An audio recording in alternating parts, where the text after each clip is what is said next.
How's it Hello. going? How? It's going all right. How are you feeling post booster boobaloo?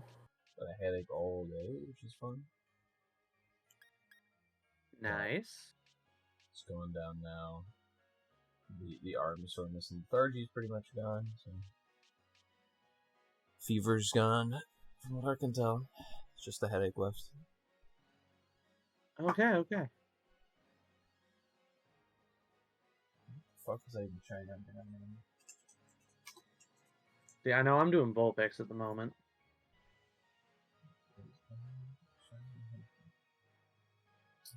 Blip bug. Ooh, man, Orbeetle is so cute.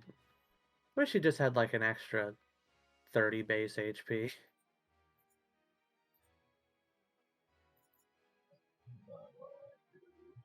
See if I can't find any.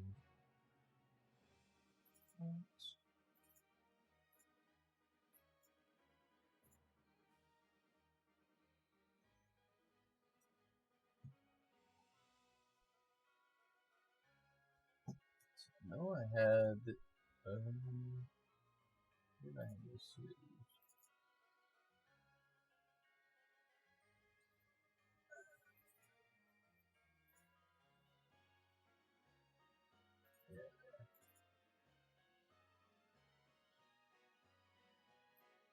Now, I'm probably not going to get my booster until after Christmas is over. Just because, like, on the off chance I do feel some effects, I don't want that to happen, like, in the middle of the busiest week of the year. Well, second Yeah, busiest. I wanted to do it before I went down.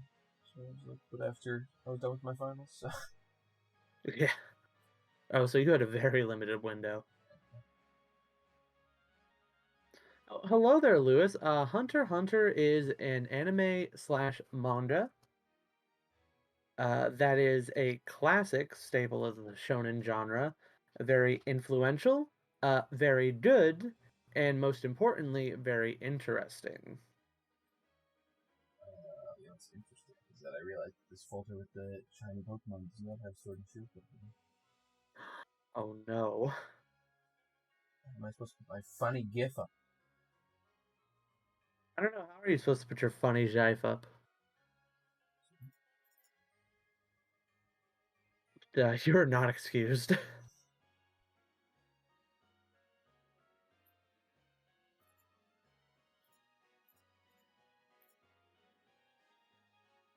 No, the website that hosted it doesn't exist anymore.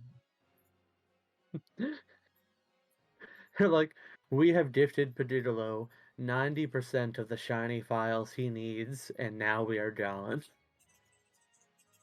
They have a read me. Where it's like, here's a website. The website doesn't exist anymore. They got Pokemon got to him.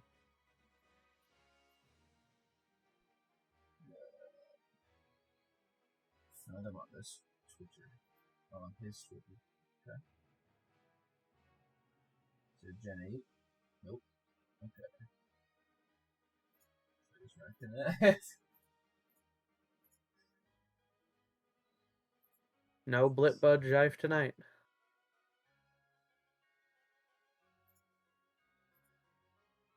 Bug Jive tonight, baby. Um,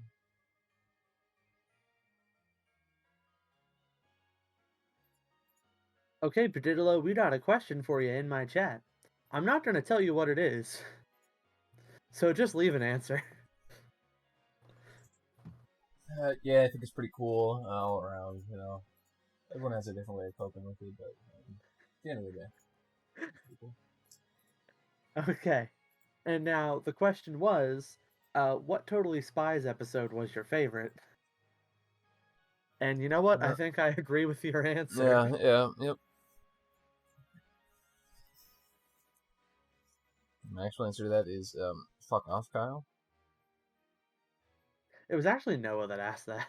That's sad. I was making a bet with myself, 50-50. It was one of those hooligans.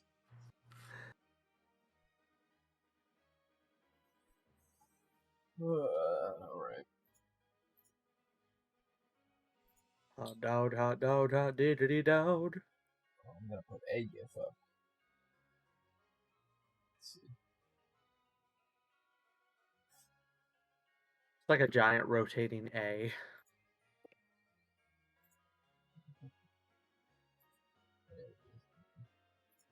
Not surfing Pikachu.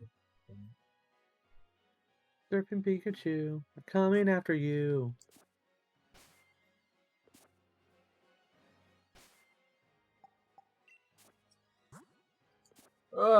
So how's it going? It's going all right. I had a god awful day at work. Yeah. Well, I had a god awful day at home, so coincidence. We match. Well, without further ado, welcome to the first ever Paggigalo Cory podcast. Paggigalo Rock podcast, sponsored by Loot Crate. Welcome back to the Paggigalo Rock Cast. Paggigalo Rock Cast. Or no, Paggigalo Rock Cast. It has to be the same cuss sound. Does it?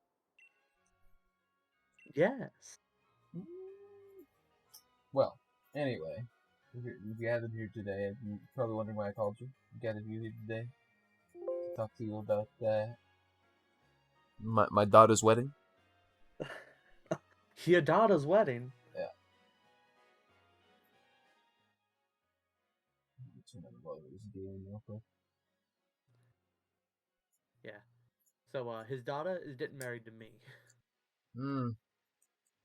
I didn't know about why. that one. A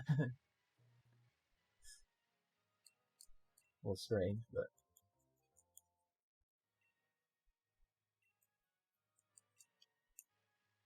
Oh, by the way, I do hope that you enjoyed your Christmas presents. yeah, I got them yesterday. Very good. Got the funny little Venomoth fella looking at me. I figured even if he can't make it into a regional dex, he can at least make it into your home. And I played a bit of Monster Count. It's pretty fun.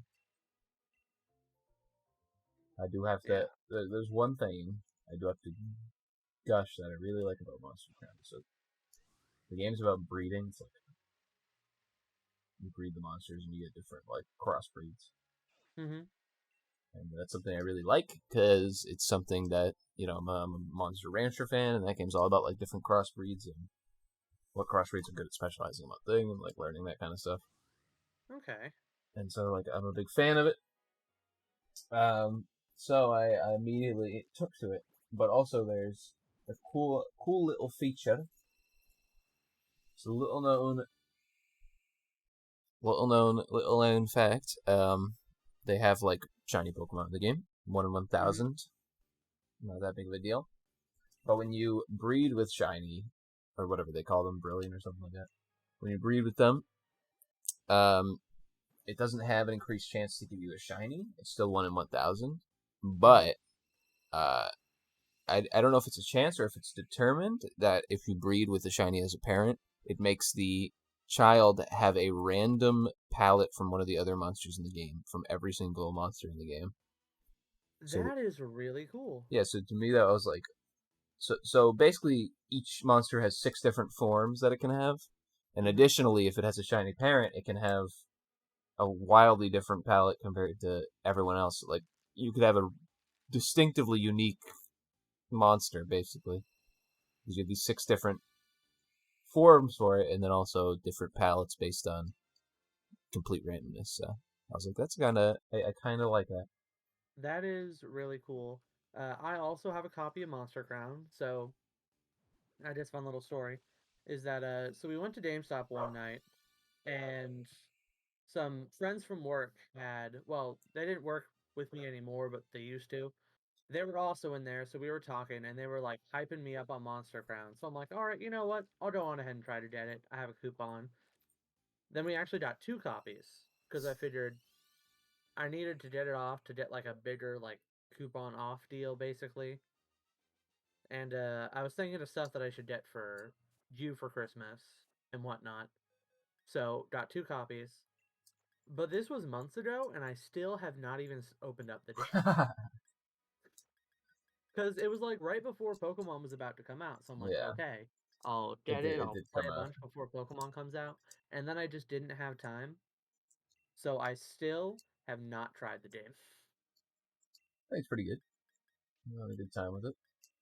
Yeah, I'm excited to at least try it out once I find the time for it. It might even be like a good like stream because I think there's like multiplayer stuff you can do in it. I know they have Right. built-in like randomizer stuff. How's your hunting going? Oh, No Vulpix luck yet, but we're going. yeah, I know they have built-in randomizer stuff in the game. I don't know if you can do like races. I assume. How long? I think that would be cool. How long be inside of there before Everything eggs okay over there? What the hatch? heck's happening? Oh, I have a roommate. Well, there's a new roommate in the house. Our Ah, roommate's boyfriend moved in, okay. so he's just asking a couple shiny hunting questions. It's Ah. based on number of steps until the eggs hatch. Well, I know that. What I'm saying, like, how long does your Pokemon need to be inside the thing before they actually, make eggs? Oh, that's also based on steps. It's like a random chance based on every amount of steps you take. 'Cause, Yeah, that's that's weird. Vulpixes you have there, so A lot of Vulpix and none of them shiny. I'm guessing that Chandelure has Flash Fire or something like that. Yeah, he got that flame body. Make these eggs incubate a little faster. Yeah, Oh shit! I am drowning in eggs right now.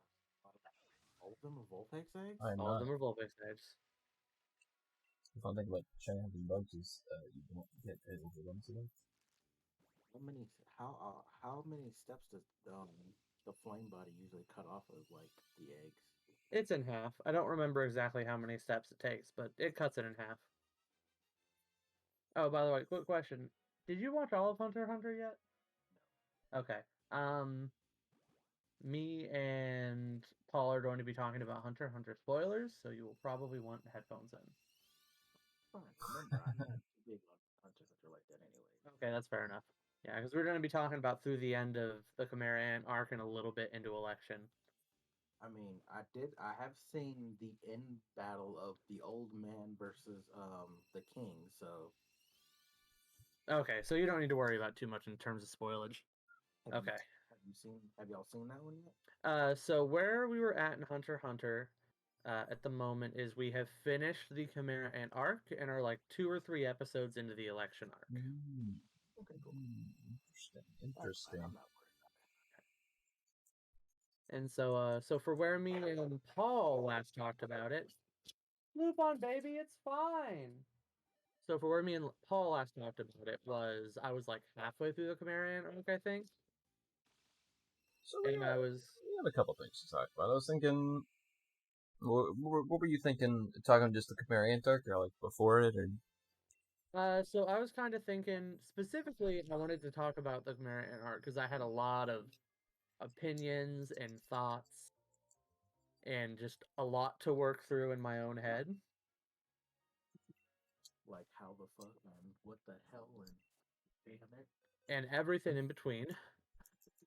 So I mostly wanted to talk about that, but we can also talk about Hunter x Hunter as a whole because yeah, it is because a really good show. my thoughts were you could just give a little nod to the early parts and like talk about it quickly. Think thoughts, and then talk about Chimera Ant since it's half of the show. Okay, that's true. The Chimera Ant arc is a full 50% of Hunter x Hunter, and it's a lot. Yeah. So quick primer for how I thought about Hunter x Hunter before Chimera Ant arc. Mm-hmm. Easily one of my favorite shonen anime, and probably just one of my favorite anime in general at this point. It didn't take long for the anime to like grab hold of me because like I'm a sucker for anything that can incorporate a happy shonen jump. So like immediately I was like, like I know I'll like this at least. Mm-hmm. And then, like, probably about midway through the Hunter exam arc, when they were on that island, that was the moment where, like, it clicked for me, where I'm like, okay, this show, this Hunter x Hunter in general, isn't just, like, interesting or decent. Loop on, it's okay. It's like, yeah, exactly, loop on. It's good. Right.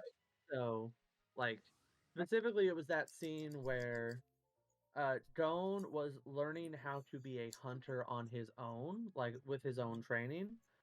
And then you had that one guy watching him at the same time. And then you had the setup for what would happen with his confrontation with Hisoka on that island. Mm-hmm. So, like, the writing for that part, like, everything that went on there, the writing, the cinematography, the art, all of it was like, that was the moment I knew that Hunter x Hunter, like, this is good. It's a high quality thing. Yeah. For me, I had just seen the show in different places. I'd seen it like referenced. I wasn't really like I was like I had it on my watch list. Like maybe I'll watch it one day. And then I watched the early, the Hunter exam, and I was like, oh, this is kind of interesting. I like the setting. The characters are kind of interesting, and I don't think it was until the Zoldyck mansion where I was kind of like, okay, now I understand that this is going to be a Okay. show that I'm going to like a lot. The Hunter exam, it had some things. I like the Hunter exam arc now in retrospect, but as a first time viewer, it feels to me a little bit slow edging you into this world, and that's not a bad thing necessarily. Yeah. But I do, uh, in retrospect, like it a lot. So Yeah. It definitely can feel at times like a generic shonen story, right, yeah. especially if you're coming at it from like a modern person who's been watching this stuff their whole life by the time you get to Hunter x Hunter. Mhm. And I can definitely see some people getting put off by that Yeah, I if think they've like heard about how groundbreaking and like cool Hunter x Hunter is. yeah, and I think the first part for me in the Hunter exam that kind of breaks that mold is when we have the tournament at the end, and then it just kind of like they're hyping up this tournament, and then it's just like a snap of the finger, it's And then over. it's just over. Yeah, Yeah. it's just like oh, see ya. Just You like could what? probably argue that that's kind of the defining feature of Hunter x Hunter is that like you are not guaranteed that bombastic closure. Right. It's You know, like it, you are not always going to have a final fight. it's funny to say it about an anime, but it has that little bit like that sense of they're trying to keep it a little bit realistic in the sense of you can't determine how life's gonna throw itself at you. You know what I mean? Like there's no you can't determine how life's gonna go. So you're like, oh, we have this tournament arc, haha, it's just gonna go, everything's gonna go tournament wise, and then it's like, nope, after like the second or third battle is done. So it's like that to me is the essence of Hunter x Hunter going on, where it's like you don't know. There are a lot of laid plans out, and plans laid out, I guess, is a better way to describe it. And you And never know what's going to happen. yeah, life gets in the way sometimes.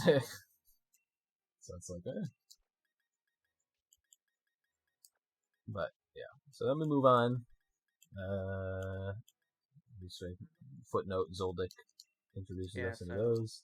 Zoldyck arc, the fact that that arc was so short was also a bit shocker to me. Yeah, like That caught me off guard. you And expected I them to enjoyed like that arc a lot. fight the family or something like that, or something's gonna happen, and it was just like, no, we just went there, and saw our friend, left. Yeah. Him and his dad had like a bonding moment for the first time. That was cool. Yeah, and it's one of the cool things I think about uh, Silva, which is Killua's father, Silva Zoldyck, is that we don't know like a lot of what he did beforehand. We just know that he wasn't like the best father, Mm-hmm. and throughout the series, it tries to make it so that like he's trying to be a better father. It looks like through most of it, and they try to grow this character, and it's just this completely side character in the background, and they do that with a lot of these characters in Hunter x Hunter, and that's what I like, is that they have these characters trying to go through growth in the background, where they're like, it's just this guy. We don't know much about him. We just know he's a bad father, and then every time we see him in the series, he's trying to be better, in a sense. And it's like, that's kind of Mm-hmm. interesting. It kind of reminds me of, well, for something I haven't actually watched, but I've heard this a lot, kind of like the One Piece effect, where like just about every background character has like a rich internal history. Yeah, and as someone who has read through all One Piece, I can confirm One Piece does a lot of good stuff with its characters. Like, that's one of the big things. So I've talked about this before. I don't know how much on stream, but I've talked about this before to friends. Um, like the One Piece versus Naruto argument. It's not like one series is better or whatever, but in my opinion, I like One Piece a lot better because what Naruto does is it sets up a lot of these characters and then just drops them and focuses on Naruto and Sasuke the whole time. It's like we just want to see these two characters throughout the whole thing. And there's a couple other characters that get the limelight a little bit, but mainly it's just Naruto and Sasuke. And Which is it, sad because the best part of Naruto is the side characters. yeah, like absolutely shit on Rock Lee, like the best character in the whole thing. But I digress. The fucking One Piece, everything about One Piece is about these like characters and taking your time with the whole series. It's over 1,000 chapters long, and after a big event happens in the story, what does the author do with One Piece? He goes back and he takes a look at how this big event has affected all the characters around the world that we've interacted with already, and what their you know reaction to it is or whatever. Like they read a newspaper that's like, oh, the Straw Hat Pirates have a bigger bounty now, and it's like, well, good for them, blah blah. It just takes like a chapter to go back and say like, hey, here's what all these other people are doing Let's now. check back Basically. in. Yeah, it's like that's something that is, I think, the power of this medium being able to have all these other characters that kind of interact with the world and actually giving them the respect they deserve. Not trying to throw too much shade at Naruto, but It kind of reminds me of a couple other things. It reminds me of is like whenever I'm reading certain like of the fantasy books I used to read, like Lord of the Rings or Redwall, where like all this, so many of the side characters get development and are interesting and have backstories. But also a lot of the better Dragon Quest games are like that, yeah, where the locales themselves, a lot of the side characters feel so important. yeah. No, and there's like a couple game series that do that well, like the Persona game series. I'm playing through Persona 4 right now, having a good time Mm-hmm. with it, and it's about all these characters and interacting with these characters, making social links with all these different characters and seeing what their history is and how they grow as a person throughout the story. And that's kind of why I like reading stories. I think as good as the main story can be, like having a fleshed out world around it can do so much to make the Yeah. enjoyment better. A couple quick things from chat. Garuku, my lovely wife, is in chat, and she has said Knuckle is the best character. We'll be getting to Knuckle We again. will get to Knuckle, Knuckle, you get it. the good and the other. Also, Kyle is saying to play Hunter x Hunter music, and I will not be playing Wealthy Assassin Pedigree on this stream, so get that out of your minds. Unfortunately, the fact of the matter is we don't want our streams taken down. So Yeah. And then Hunter Garuku x also Hunter. said, Yeah, Hunter x Hunter has very good music though. If you haven't "Oh, heard it, it's so Kingdom good." of Predators is one of the best songs in existence. Yeah, and then Daruku also said, "Boo, Hunter x Hunter, talk about Bakuno. I don't have the heart to talk about Bakuno. That I need to talk about Bakuno on a stream where I'm willing to get really, really mad." What's kind of Have there's you watched? something I've not watched Bakuman no, but I have had it on the list for a while, and that's something that I was gonna recommend at the end of this. I was gonna be like, let's not maybe not on Wednesdays, but let's make a future date where we could talk about maybe some other things. Cough cough, Kingdom Hearts, Okay, okay, yeah, yeah. Kingdom Hearts. Making each other watch some bonkers anime to talk about is also a good idea. I highly recommend Bakuno. But I And yeah, digress. We've spent way too long technically on the Zoldyck family arc, an arc that's that true. That's true. Yes, the is Zoldyck a family arc. is a mini arc. We kind of went off on a tangent about characters, so but it's important to get that out of the way at the beginning because it's kind of the Yeah. foundation for the whole reason why we like Hunter x Hunter, I guess. Yeah, and it's gonna tie in a lot to what I like most about the Chimera arc. Yeah. Whenever we get there, So Heaven's Arena. Heaven's Arena is actually, now that I think about it, ties into some of the stuff that I dislike about the Chimera Ant arc. So I think Heaven Arena is just a fun arc, in my opinion. Just like a fun little Yeah, arc. And Heaven's Arena is a fun arc, and it is probably the best example of Hunter x Hunter as a, how do I phrase this, like a technical show, like mm-hmm. like a show where part of the enjoyment is the examination and the exploration of a power system. Yeah, this is the first introduction of Nen, and it's one of the most unique power systems, and it was made way back when.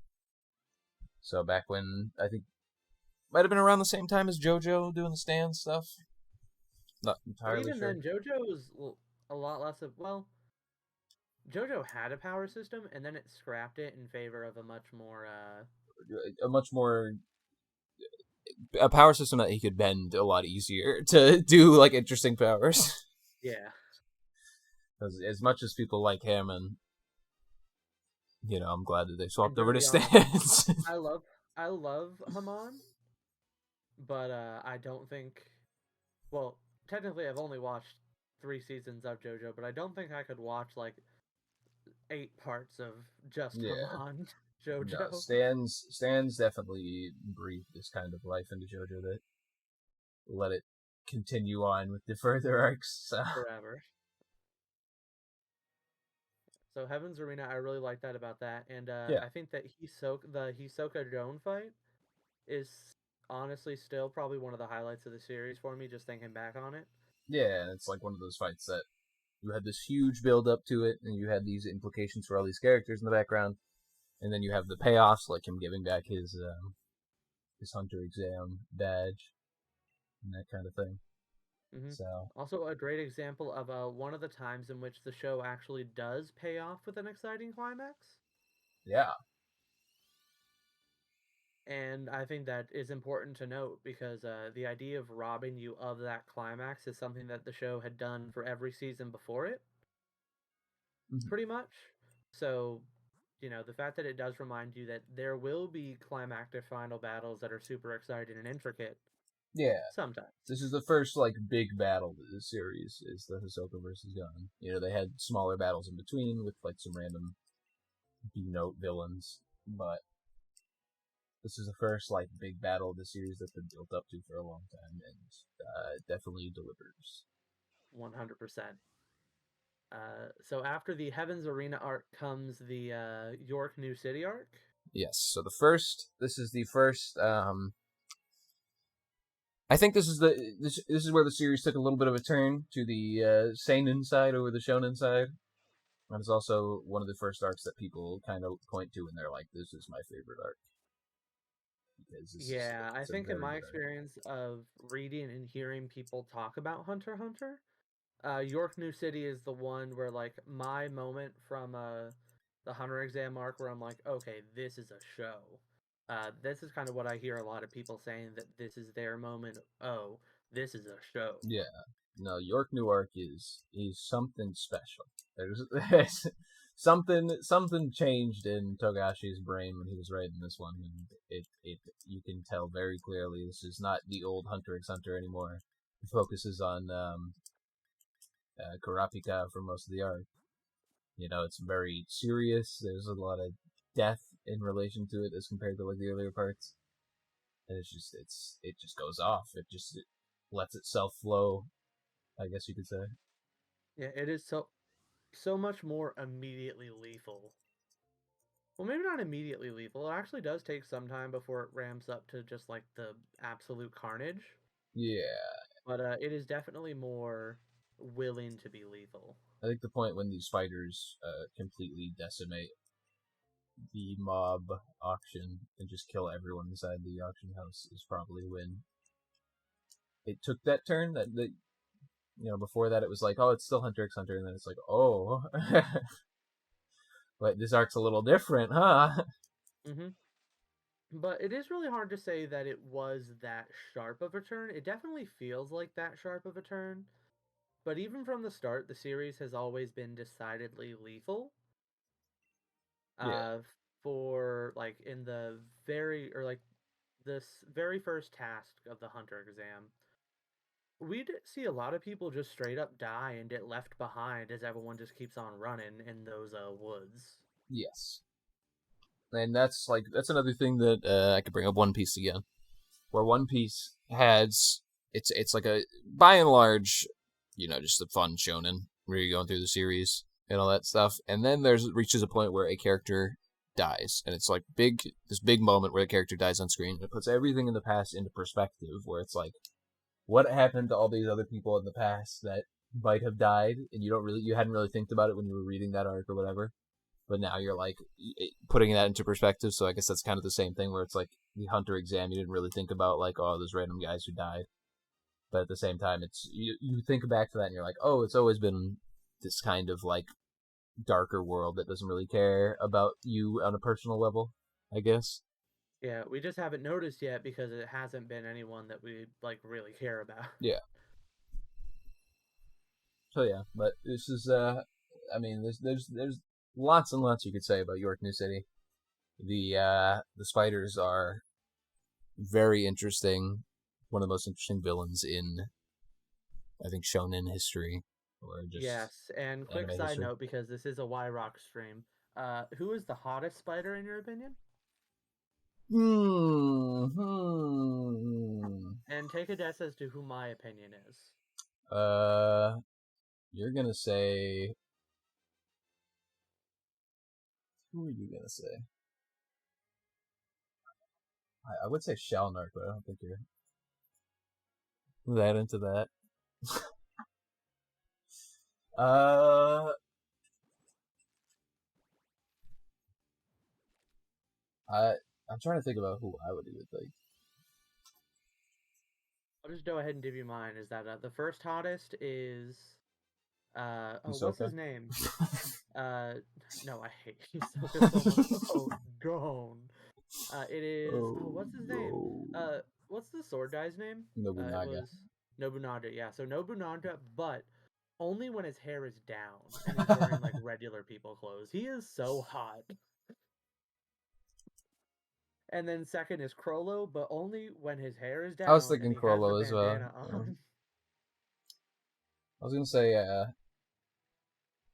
listen,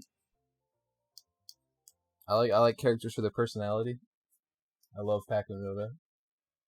Loved everything about her, and like the kind of she was the cliff note to the arc.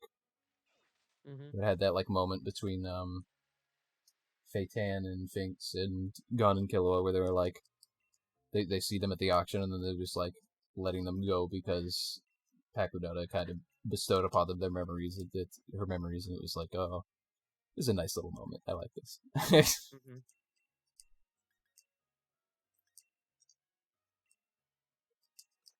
God, that reminds me. Just the other day, I was watching a meme of that scene where they replaced the music with Scooby Doo music.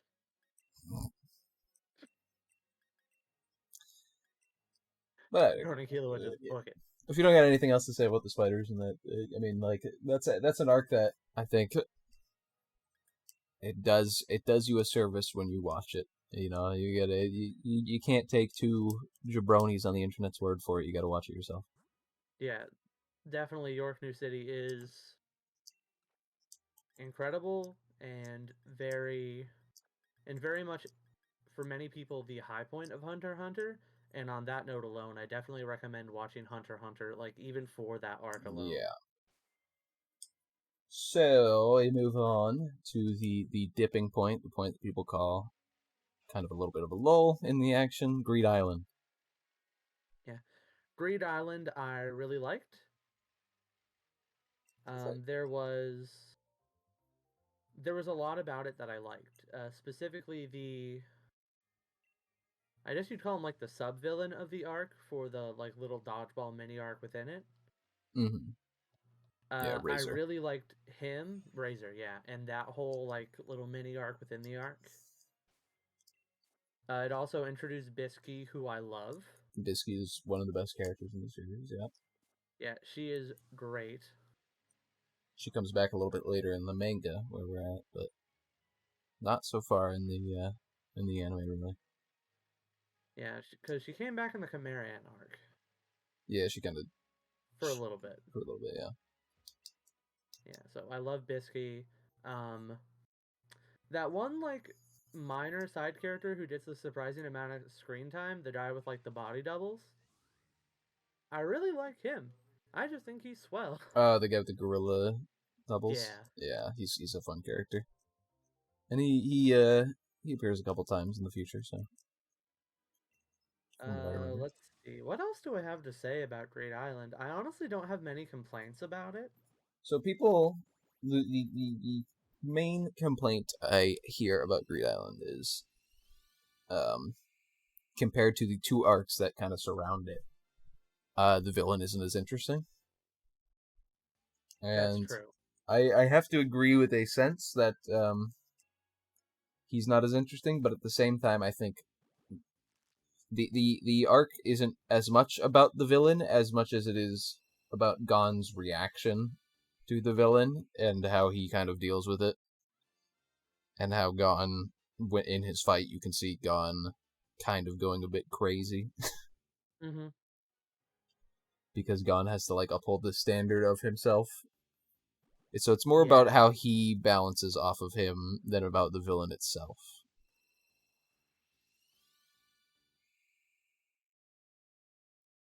Mm-hmm. And this is also... It is... You go on, I've been talking. Wait, what? Huh? Did I?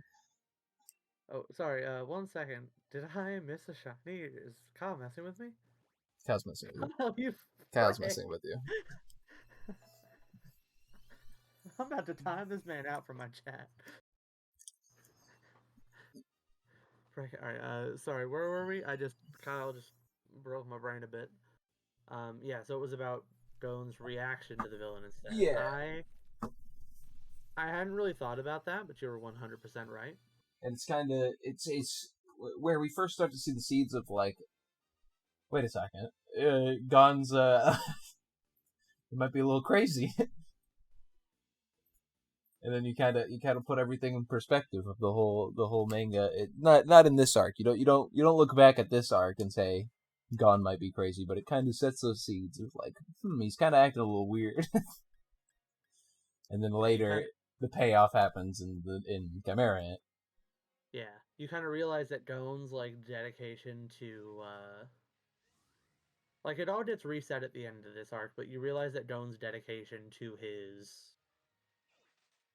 like himself And like his friends and that kind of stuff. Yeah, that's when you start to realize just how dangerous it is to his own long-term health and the long-term health of a lot more than him, honestly. And it has a payoff in the next arc. So. Yeah. And it puts everything in the past in a perspective when it pays off in the next arc, which I guess we'll talk about when we get there. Alright, and so, welcome to the chat, by the way, BBG Hawken. Hope you have a good time while you're here. So, in this arc, Chimerian arc, this is the one that the stream is really about, because I have a lot to say about this arc. Yeah. So we're gonna. I have a recommendation. Yes. Go. Let's split the arc into two parts. The first half and the second half. The first half's going to be before the ants moved into the palace. The second half will be after they moved into the palace. Okay, fair enough. So we'll call arc 1, Chimera Ants as natural disaster. Yeah. And we'll call arc 2, dealing with the king. Yeah, that's, we already talked about spoilers, but spoilers. This whole arc is about basically there's a invasive species that is kind of invading the area, and they need to be eradicated. Essentially, that's the kind of the whole idea behind the arc. The quick 1-sentence summary. Yeah. invasive species get stronger and stronger, grows and evolves as they eat things. Yeah. So they need to have a essentially elimination squad that needs to make sure that they have no way of surviving, essentially. So this is we were talking about how dark York New City gets. Essentially, this arc is about sending a suicide squad into an area to make sure that everything dies. That is essentially what the crux of this arc is. And it starts out by literally the end of Greed Island just zips right on. Gon and Killua zip right on to. They try to go to Jing. They think they're going to Jing. It turns out they're actually going to Jing's apprentice, who Jing is Gon's father. They go to Jing's apprentice, Kite. And they meet him instead of Jing. And Kite is watching these Chimera ants because he's basically keeping an eye on them to make sure that they don't get out of control. And that's where the arc starts. Yeah, so right off the bat, I want to say that the arc, especially in the first half, does an amazing job at building tension. Mm-hmm. Like you can feel the tension, like it's palpable. Like I'm watching this arc, I reach up into the air and I can feel just how thick and tense everything is. Yeah.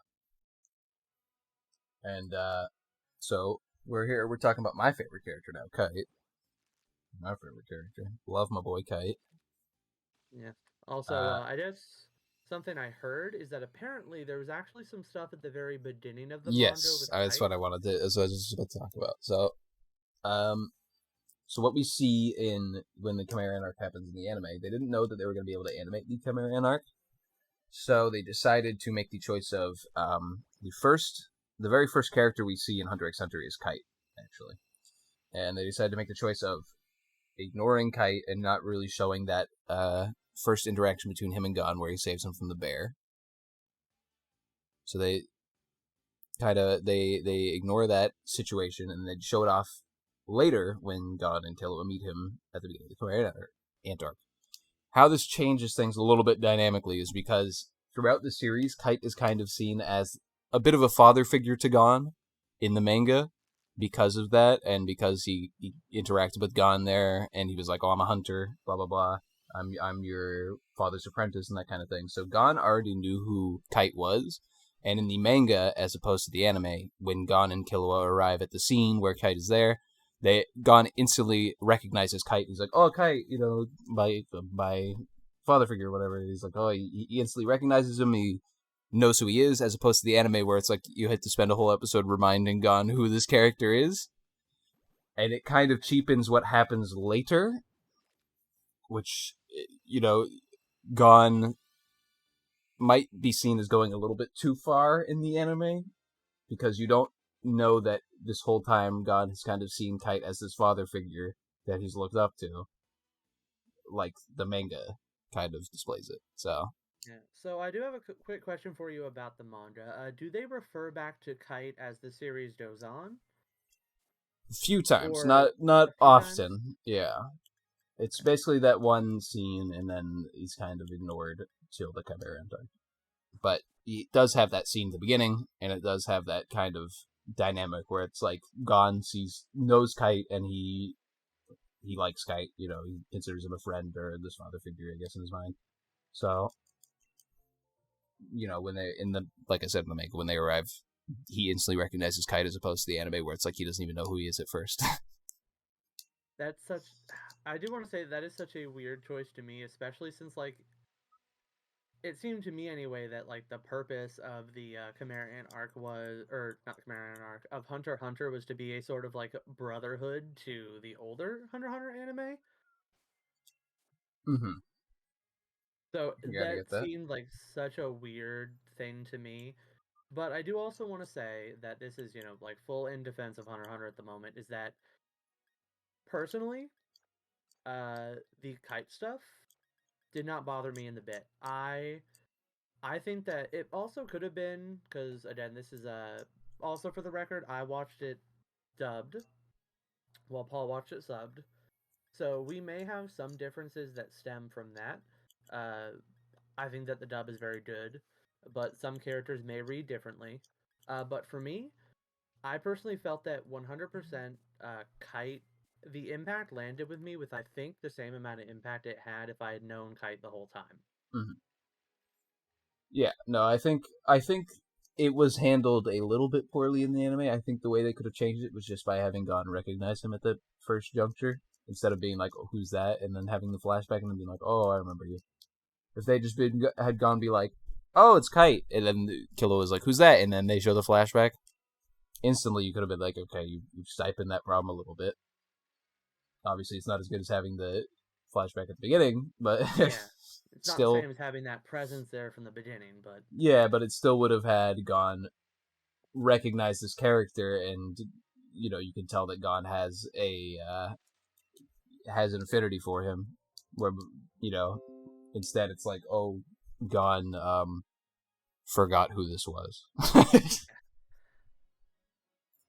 um, I mean, like in the anime, at least whenever I watched it, the impression I got was that it was like such an early moment for Gon, and it was just that one moment Mm-hmm. that rather than being like Kite was a father figure, it was just like it was this formative moment in Gon's life that he even if he doesn't remember that it like impacted him enough to like stick with him on a subconscious level. But that's just how it read to me in the limited perspective the anime gives. Mm-hmm.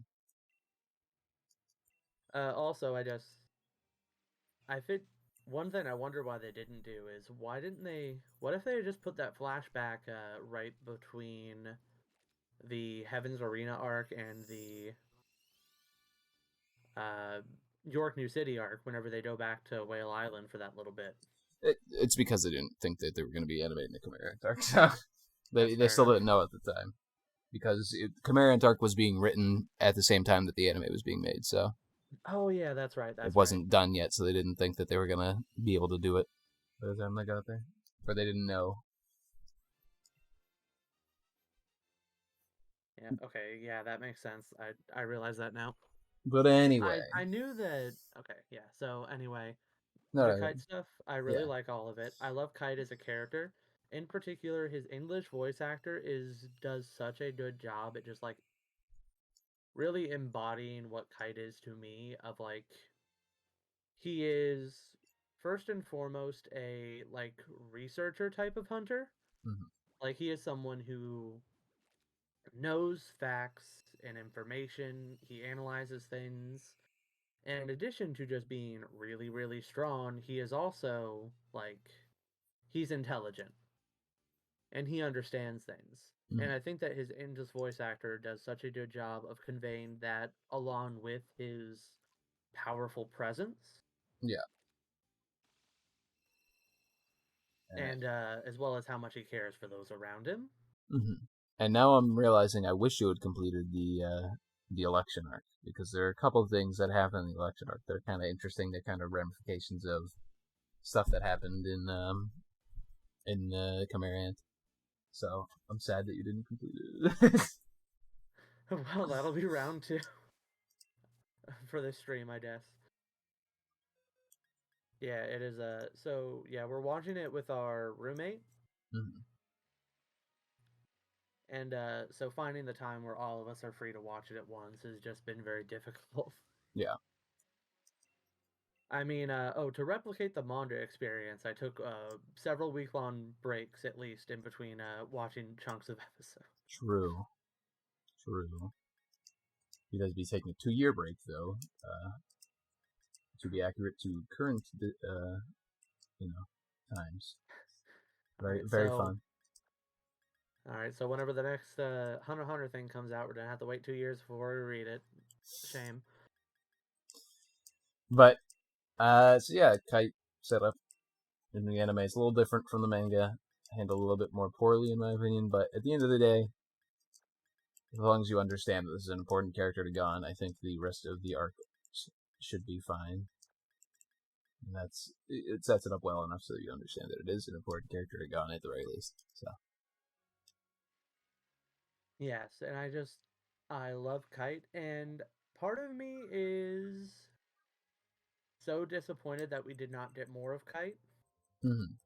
Like, I think so. One thing that the Hunter x Hunter arc, or the Chimera and arc of Hunter x Hunter, does is play with your expectations of what you want to happen. Yeah. Which, like, all of Hunter x Hunter kind of does that in terms of, like, how we talked about before of how it will withhold those, like, climactic struggles from you. Like those final battles. Hmm. But I think what the Chimera Ant arc does that a lot of the others didn't is that it really plays with what you want to happen. Like Yes. it sets up the ideas of like how you want things to go, and it rips Yeah. them away from you so violently. And we will talk about that at length when we get into the second arc, I guess, the second half of the arc, Yes. because there's a lot of big moments where that happens. But in the first half, still, Don and Killua train under Kite, and then something happens. They're kind of scouting out an area, and should note some characters from the ant side start appearing. The characters that they don't have names at this point; they're just kind of nameless ant soldiers, basically. And they all have their different personalities and stuff, and they're these nameless ant soldiers until um the kind of what are they called? Till the Royal Guard starts getting born. So the Royal Guard. Yeah, so I actually want to talk about what turned me off of the Chimera Ant arc from like the Mm, start first. okay. So for me, Hunter x Hunter has this sort of gradual ramp up in terms of levels of violence. Mm-hmm.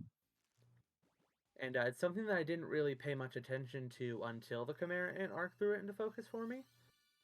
But for me, on first viewing, the Chimera Ant arc ratcheted up the amount of violence so instantly and just brutally. Yes. So, right from some of the earliest moments, you see this little brother and sister. Mm-hmm. Brother saves sister from a scary little snake. Cute, fun little moment. Tries to get you attached. There's also some little incest implications, which are really weird. We're not going to get into. We're not going to Welcome think to about them. Japan. No Tales of Berseria mentions in my chat, please.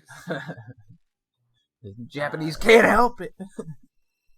yeah, so there's that. And then immediately that little happy story is mimicked whenever they run into some of the Chimera ants, which just immediately brutally murder them, Yeah. and then they are eaten by the queen. And this sort of kickstarts the ants turning from dangerous but stupid creatures to human levels of intelligence and human levels of danger. Yeah. And And it does ramp up pretty quickly. yeah, and particularly for me, what like from the start of the Chimera Ant arc, I'm still like not decided on whether or not I like it slash agree with it. Is that the brutality is it's not just brutal, it's also brutal against innocent people who had nothing to do with it. Mm-hmm. And that for me makes it stain a lot more. Yes, and that's one of the big kind of implications of the arc that it comes back to later, which we'll get to. I keep Yeah, saying we'll get to it in the second part of the arc, but there's a lot to talk about in that second part. a lot. Uh, Themes and characters and all that stuff. So yes, no, it ramps up pretty big with the death of those two characters, and then it kind of goes right back into where we actually see does the Ponzu stuff happen before the Kite versus what's her face? Yes, the Ponzu stuff happens beforehand. So So we the order of see events is like the ants are brutalizing the populace. We're getting more and more intelligent ants. Yeah. And all that happens kind of before the crew even gets into the NGL. The ants start interacting with a underground kind of army, which is set up for way later in the series that even the manga has not gotten to yet. I'm going to talk about this a little bit. So, and we'll talk about it later when we talk about Welfin. But there's a character named Gyro, who we haven't really gotten much about. But he was the leader of kind of this underground army that was kind of in control of this area, of this continent. And the ants kind of fight with them and take them over. And they're eaten. And as we learn, people's personalities and stuff like that kind of get taken over, to kind of take over the ants from when they were a human. And so Gyro is a character that we kind of touch on a little bit, and the reason why I'm just talking about him here and not a little bit later when we get to the Gon training, which is where he actually comes in, is because I just want to get him out of the way. Because Gyro he's this very interesting character that they've set up throughout this tiny interaction with the main cast, where it's like he's going to be this major threat later in the series, but we don't know anything about him. He was the... You remember that one episode about the flashback where it was the child being abused by his father? Yes, that whole thing was about Gyro. That was Gyro, yeah. Yeah, someone who not just someone who by the end of his life was someone who wanted to spread his evil around the world. Yes. So he's set up as this big villain, and him in the manga it literally directly says it has him and Gon like barely miss each other when Gon's training in the city. And it says these two will meet later, basically. They'll have a big altercation, essentially. So it's this big setup for later that is stuff that we're not even going to get to anytime soon, because we still have to go through all these other arcs that are present in the manga. Wait, so in the manga it confirms who Gyro turns into? In the manga, it confirms that Gyro lived on through an ant, basically. And it confirms as which ant it is? No. We see... Okay. Well, we know who he is from the... He's just the guy with the hood on, and we don't really know much else about him, but he's just like this guy with like this hoodie on, this big jacket, and he kind of walks past Gon, and that's it. And it's like there will be stuff in the future that he will be involved with, basically. I legit do not remember that happening in the anime. Did it happen in the anime? I don't think they say... I think they have him like for a second, maybe, but I don't think they say like him and Gon will meet again or whatever in the anime, which is what they do in the manga. Let's see. It's Gyro Hunter. It's Hunter. Yeah, they have him for like a second in the anime. Okay, that's a really weird thing to leave out. Yeah. I just don't think they say like him and Gon will meet again. But he's brought up later in the arc as well from a couple of the characters, because like we said, humans kind of take over the Chimera ants, their personalities. Mm-hmm. So he's mentioned a little bit later when we talk about Welfin and Chicago. I guess we'll bring him up again for a little bit, but yeah. For now, back to did a little bit of tangent. Sorry about that. That's all right. I just wanted to get him out of the way before we got later in the arc and we're talking about like the training and shit like that, and I just wanted to get him out of the way so it didn't derail that stuff.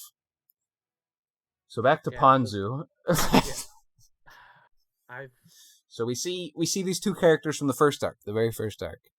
One of them, I forget the archer's name. I forget his name, but he passed the hunter exam with Gon and Killua. Well, not Killua, sorry. With Gon and Leorio and Kurapika, he passed the hunter exam with them. And then Ponzu is another character from the first arc she didn't pass, but she has become friends with him, or maybe more, who knows.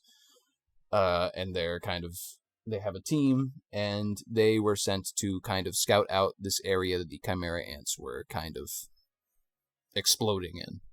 Yeah, and specifically, they weren't even necessarily there for the ants. They were there investigating the NGL in general, and they knew something was going on involving the ants. Yes. Well, they knew something was going on there. But they weren't even necessarily there for the ants. Like, they had no idea overall what they were getting into when they went in there. Yeah. So, they some stuff happens. Spoiler alert: they both die brutally. Whoa, whoa, but whoa, whoa, whoa, whoa! We don't know. We're not sure yet. We know. So we see what's his name? Pockle. So we see Pockle fighting off some of the ants with his powers. We haven't seen his powers yet, so it's kind of cool to see them. So he has these arrow powers, and he's fighting them off, and he tells their two friends die, and he tells Ponzu to run. So Ponzu runs away, and she gets murdered by an ant with a gun because they picked up the gun from fighting with the underground army that I was talking about earlier. mm-hmm. So they have weapons now, and he basically murders Ponzu. But Ponzu, before dying, she uses her powers, which is like these bee powers. She uses her powers to kind of send a message to someone, anyone that's nearby, and it ends up reaching Gon, Killer, and Kite, I believe, right? Yeah. So yeah, they send a message, and it's basically like shit's fucked. And at this point, I think is when Kite kind of takes it seriously. He realizes that it's a bit more severe than he anticipated at first. And this is when he kind of sends a message. I think he sends like a message to the Hunter Association, and then he says to Gon, because he sends the members of his research team, because most of them are just basically like yeah, powerless kids. He sends all of them back out, yeah, and then they send out the message to the overall Hunter Association yeah. about everything that's going on. And then he says to Gon and Killua, let's kill some ants. So they head further in, and so they start dealing with ants. They fight like a group of ants. They fight. Kite destroys them all in one move. Also, important for me and my household is that the creepy half-naked bunny ant is voiced by Lupin the Third. Oh, really? Yeah, I was gonna say they fight Ramot, who I don't know if he has the name at this point, but they fight him, Yeah, they fight him. and he's kind of this big deal, but he doesn't have Nen powers, but he's still very powerful, and this is kind of something that will come back later. So he's just powerful at his base state without any Nen powers, and he fights off Gon and Killua, and then I think they beat him, or something happens, and he gets injured and basically retreats. Yeah, Colt saves him specifically. Colt saves him, which, as we were talking about earlier, how characters kind of inherit the stuff from the humans that they were from, or Chimera ants specifically. Colt, as we find out later, is maybe that boy that died at the beginning. So yeah, implied to be the reincarnation of that protective older brother. Yeah. Based on the fact that I think he was the first one that could talk, and he was born pretty much immediately after those kids were consumed. Yeah. So it's implied that he may be that boy. So he saves Ramot, and Ramot goes back, and then what's her face? Pitu is born. So the first of the Royal Guard comes out, and this is kind of a big moment. Any thoughts? Any thoughts? So, P2 does a lot of things for me. That's actually not what I meant. So P2 is actually probably the first interaction with Hunter x Hunter I ever had, because a friend of ours had P2 as his avatar for like literal years. So I associate P2 with him, which is just kind of funny. But in particular, P2 is the moment where the danger level ramps up in intensity. Yes. From, these ants are scary, to these ants are an existential threat. Yes. So the first thing P2 does when she is born, we hadn't mentioned Paco, what happened to him. As it turns out, he ended up escaping the Chimera ants. They took him alive, I think, but then he ended up escaping from them. So he ends up escaping, and he ends up hiding under the carcasses of all the dead bodies that are in the Chimera ants' kind of nest. So he ends up hiding there, and he's hiding under there. P2 is born, and instantly she detects him, where he is and where he's hiding, and instantly takes him out and does some interrogating. Is a light way to put it. Yeah, P2 is so smart that she can, just based on a couple books, she can poke someone's brain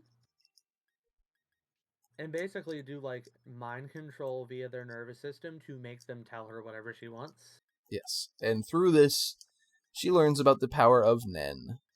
And this is when the Chimera ants learn about Nen and Nen powers. And this is a very good example of what I like about the Chimera Ant arc, where it has layers of inevitability, I guess you might call it. Mm-hmm.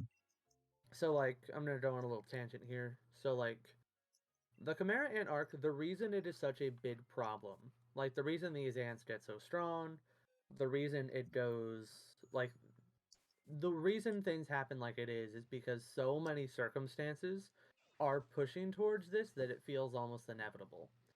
So, like, the ants wouldn't have been as strong as they were if they had started to get bigger in any other country.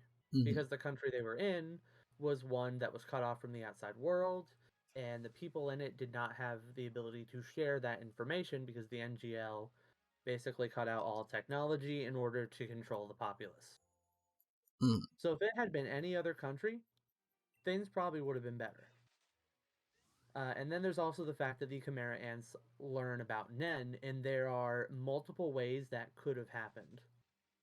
Because yes, there's the whole Paku gets found and interrogated and eaten, but there's also the fact that because of that fight between the boys, our boys, Gon and Killua, and the bunny guy voiced by Lupin, is that in that fight they inadvertently awaken his Nen. Mm-hmm. And through that, and him being violent towards Colt, he awakens Colt's Nen. And at that point, they would have discovered Nen anyway, even if Paku hadn't been captured. Mm-hmm. Or if that fight between Gon and the rabbit had not happened, then and Paku had been captured, P2 probably still would have found out about Nen through him and would have ended up passing that information along to the ants in one way or another. Yeah. So there's these sort of layers of inevitability that happen where it's like, you really wish there was one easy way to say that if only this hadn't happened, but there is no one easy answer because there's so many layers to what's happening, and everything just kind of ends up pointing to this depressing tragedy. Yes. And that's kind of this whole build up to the Chimera ants becoming this bigger threat is basically it's this slow realization that they're becoming this larger and larger threat, and I think the apex of that is the moment that happens right after she interrogates Sparkle, which is her going outside and testing her Nen. She decides to test her Nen. She uses a large N field, which is like a field that detects people. And she uses large N field, and it just so happens that this is at the same time that Gon, Killua, and Kite are looking over the ant nest and kind of examining it. And something happens here. Yeah, so this is... Yeah, so this is the moment where Kite dies. Yes. But we're not sure if he dies yet in the series. Where we're uncertain. Basically what happens is P2 engages them immediately. Kite tells Gon and Killua to get back because he senses something, and immediately his arm is torn off before they even have a chance to react. So Kite is already armless, and he uses one of his powers, and then Gon tries to fight, but is promptly knocked out by Killua, who realizes the danger is a little too serious for them. And Kite says, "Good job, get the hell out of here." And so Killua takes Gon and leaves. So that's what happens there. Yeah, so it is left ambiguous for a long time whether or not Kite is truly alive or dead.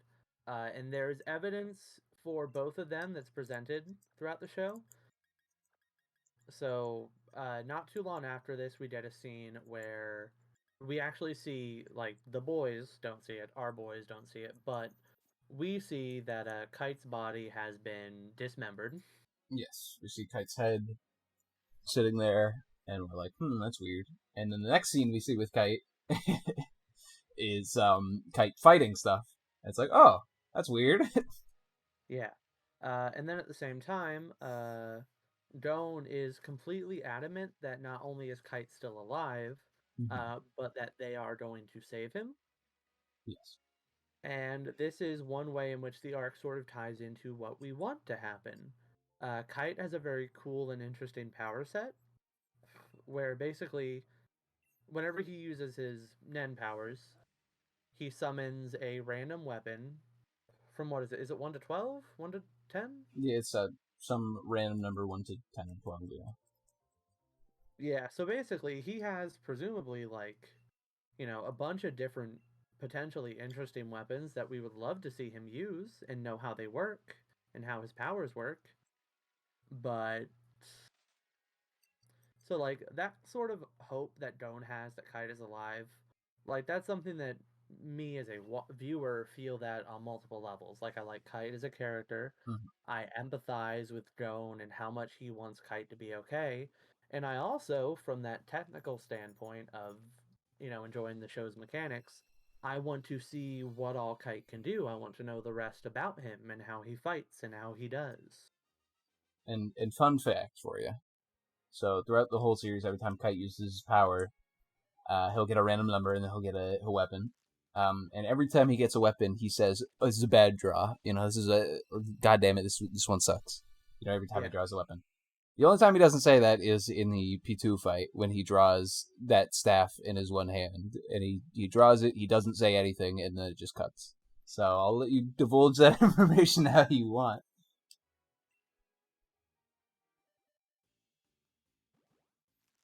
But I miss Kite. That poor guy.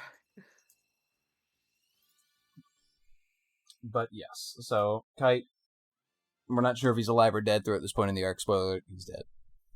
But we'll get to it later. But like I said, we see a scene where he has a decapitated head, and then the next scene we see him fighting a bunch of like presumably Chimera ants in like a shadow boxing kind of style, and it's like, what's happening here? It's a little confusing, but And it's all suck. yeah. But we return to Kite soon. So then we have Gon and Killua they reach the outside of the continent, and they're at the entrance to the continent because there's like this entrance that you have to go through to make sure you don't have technology because they don't want technology in the continent. So they're at their entrance, and they interact with. As it turns out, the Hunter Association has responded to Kite's message, and they've brought Netero and two of his friends. So Yes, it's Netero, Nove, and what was the other guy's name? Morel. Moral. Morel. Yeah. I think they say Moral in the dub. Moral. Yeah. But yes. Both of these new characters who I like very much for the record. Mm-hmm. Two very human characters that are introduced here that we don't really get to know till later. Yeah, and this is also probably one of the first big moment for Killua's growth in this arc was, the setup Killua's arc was whenever he runs away with Doan, like the knocking out Doan and running away from the Kite P2 situation. Mm-hmm. And then the second one was when Moral challenges him specifically by saying that if you run away from a fight and if you're doing basically like Dragon Ball Z power scaling, then you're not cut out to be a hunter. Yeah. He basically tells him, man up. Like, you have to, if you want to play with the big boys, you have to act like a big boy. We're playing with the big boys now. Yeah. And yeah, so Netero finds them. He's the chair of the Hunter Association. He's the most powerful hunter politics wise, and we don't know how powerful he is powers wise, but we'll get to that. And he says, "Oh, what are you guys doing here?" And Killua tells him what happened, and he's like, "Oh." Oh. Yeah. So then Killua and Gon are taken back with the rest of Kite's followers, and they're taken to the city, and I forget what the city's called. I also forget, but now we're in basically a mini training arc. Mm-hmm. So basically, Gon and Killua play the part of Netero's apprentices, basically, where they're challenged to get 2 pieces from the apprentices of Nove and Moral. Yes. So basically, there's like a little fight here where it's like they need to basically those two like sets of apprentices need to duke it out and figure out who gets to go into the NGL with them to exterminate the ants. Yes. They basically say only one group of our apprentices is going to be able to come in from one of us. And so you guys have to battle it out and decide which one of you is the most powerful so you can come in with us for the ant extermination, basically. And it should be noted at this point that these 3 characters, Netero, Nav, and Morel, they know that this is a suicide mission. They know that they probably aren't going to come back alive if they have to, like if they need to, that they won't come back alive. Yeah. So they're basically saying, which one of you apprentices is going to come die with us? Yeah. And then we meet their apprentices. So Nav has character that I hate. Shoot. No. The Shoot and Knuckle are both Morels. Oh wait, Shoot is Morals? I'm pretty Or sure. Morals? Yeah, Shoot and Knuckle are both Morels, I thought. And then what's her face is Nav's. Okay, I thought that Crazy Knuckles. hair lady. Okay, I thought that Knuckle was Morals and Shoot was Noves, and then Palm. Palm wasn't Nove's apprentice. Palm was more Nove's. Let me see. Just came to 2 other assassins. Okay, so the objective was for Gon and Killua to fight Nove or to fight Morel's apprentices, which are Knuckle and Shoot. The objective was for them to fight them. Then they meet with Palm, who's Nove's apprentice, who was on the same team as them, basically.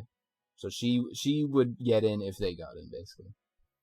So it's her and Killua and Gon, or Knuckle and Shoot. Okay. That's the minor misunderstanding on my part. Doesn't really change the reading of much, though. Yeah, so Palm, they meet Palm. I don't like her. She becomes a better character later. At this juncture, I don't like her that much. Disagree, but okay. Really? I don't really like. We'll get to the Palace arc later. We'll get to the Palace arc. Are you saying you don't like her later? I don't. Where she ends up doesn't land for me. You like where she starts? No. I'm like I dislike her as a character when she's introduced. I like her better later. Okay, that's fair. That's fair enough. When she's introduced, she's a bit of a weirdo, and she likes Gon a lot. It's like, okay. Like he's giving Hisoka some competition. Yeah, and I don't know how old she is, but which is weird. Too old. Yeah. But it feels weird that she's kind of this character, but she does have powers, and she tries to help out Gon and Killua because she needs them to basically get into NGL, and also she likes Gon because she's a widow. And we're also introduced to, reintroduced to Bisky. She Love comes Biscuit. back. She's great. She comes back for the mini training arc, gives them some tips and pointers, helps them train to fight Knuckle and Shoot.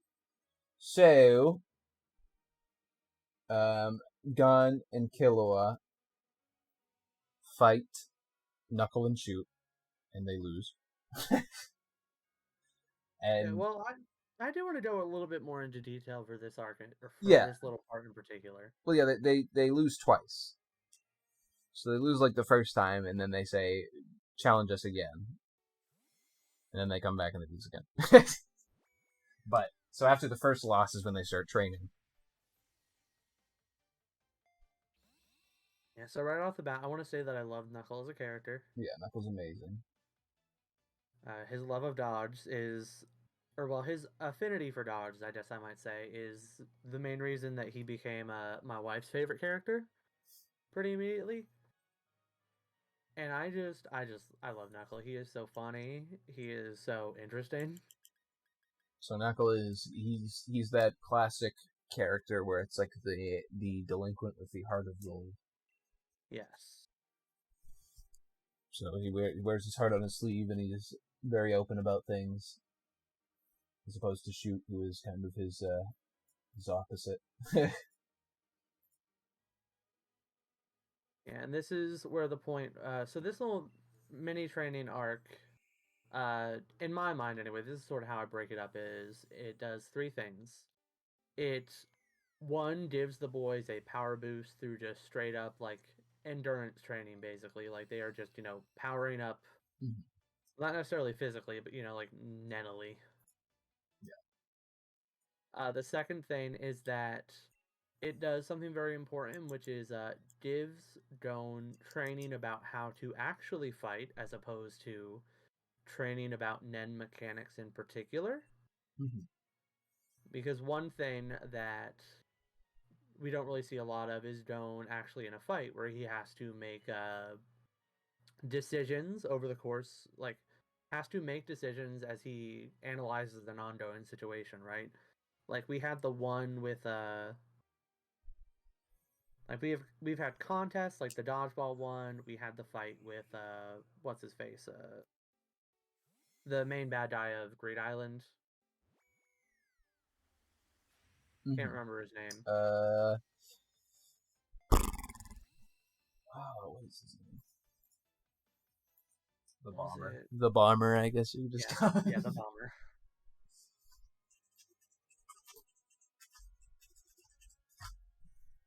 Genthuru. Denthru, that's it.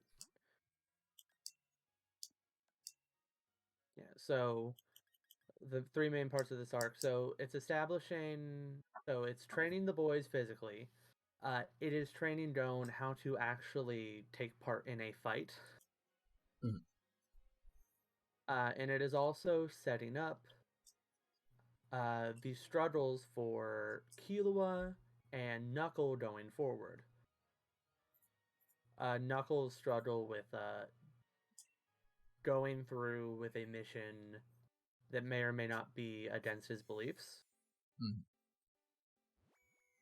Specifically, what it means to go on an extermination mission and the complications of that. So that is set up here. Yep. Killua's struggle over whether or not he is going to abandon Gon one day. Which might add is resolved pretty quickly, actually. At least the first part of it is, and you think okay, so you think it's resolved pretty quickly, and then it kind of rears its head again later in the arc. Yeah, so you think it's yeah. But this also gets into one of my problems with the Chimera Ant arc, especially as it goes on, and that is complexity. Or a lot of complexity where it feels like certain things get left behind because of it. Mm-hmm. So, for example, Shoot, the character, he's the one that has like he's missing an arm, but he has like all these like floating hands and a bird cage. Mm-hmm. I love I basically love everything he does, but all of the like everything that happens with him I do like, but they all feel very disjointed and a lot of them don't feel built up. Yeah, he's a character that I don't see mentioned often, and I feel like it's because he's not as solid as everybody else. He has his motivations and he has his moments in the arc, but he isn't as much of a he doesn't go through as much of a I guess like a mental struggle as Knuckle does later on. Whereas Shoot, puts himself on the line for basically everyone, and to as happens later, Shoot basically puts his life on the line to give everyone time. Mm-hmm. But it's not really built up that this character has these motivations to do this kind of stuff. It's just kind of like Yeah. it just happens. So it's like everything that happens with Shoot like in isolation I like, but like Shoot is lacking a lot of that connective tissue. Mm-hmm. And it's one of those things where I feel like there's almost wasn't time for it Yeah, because there's so much happening. There's so many layers, so many threads. yeah. And this arc also sets up, or begins to set up, Netero's darkness, I guess you might say. Do we see his flashback? So we don't see his flashback here, but we see some particularly chilling scenes. At least that's how they read to me. So like the scenes where Netero is like systematically, like he's in like the training room thing that Nove makes him, Right. Yeah. and he's killing out like squadrons of these bugs like a couple at a time. Yeah. So Nove basically Nove has these portal powers, and he has this room that you get brought into if you go through a portal. And Nove's basically just sending ants through the portal, and Netero's just waiting in there and just killing them as soon as they come in. So that's I forgot about that. Yeah, that's a interesting little scene you got there. Yeah, so there's like this particular moment where he's sitting on the body of a bud and he's just surrounded by bud body parts and it's like, part of it feels like that like, old school cartoon violence where it's like you can't kill a person, but insect body parts are fine. But at the same time, like with the amount of characterization that a lot of the bugs have gotten, the ants, Mm. there is something about it that is chilling and is an early sign at the fact that Netero, well, we think of him as like, happy old shonen teacher man. That's maybe not the best way to think about him, Mm-hmm. all things considered. Well, yeah, and that definitely comes to a head later in the arc, which we will talk about. Haha. At this point we have like 2.5 more hours. So we got to talk of the second half of this Yeah. arc. Like, goddamn. The Paggigalo calling card for this stream is, we'll get to that later. But so we see them train. They lose to Knuckle and Shoot still. And Knuckles' power is a special power that makes it the Knuckle and Gon fight, and Knuckles' power is a special power that makes it so that Gon cannot use his Nen for the next 30 days. So Gon is powerless for the next 30 days. And this is where Killua is put to a bid test, and I guess you would call this sort of the climax of this training arc, Mm-hmm. where that rabbit that they fought earlier. No, Remote comes back, but he has Nen now, and Yeah, so Killua has to fight. Killua has to fight him without Gon even knowing that they're fighting, because Gon's on a date with Palm because it's weird. Yeah. So, what Killua really has to fight is the internal struggle between his brother's programming to never fight an opponent who's stronger than you. Yeah. Versus his dedication both to Gon and to himself as a hunter. To tackle any challenge that comes along, no matter how hard it may be, and overcome it. Yeah, and this is where I said, this is where it seems like the kind of arc is resolved for Killua, where it's like, oh, he gets over this programming that his brother had kind of instilled in him since he was young, and he gets over it, and he fights the stronger opponent and beats them because they're not actually stronger. He just thought they were stronger. Yeah. You know?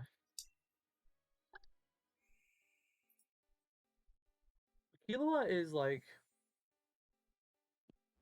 does so much in this arc. Yes. Gon feels like dead weight sometimes. Well, Gon has his own stuff going on. Gon has his own stuff. As in the wise words of myself, we'll get to that later.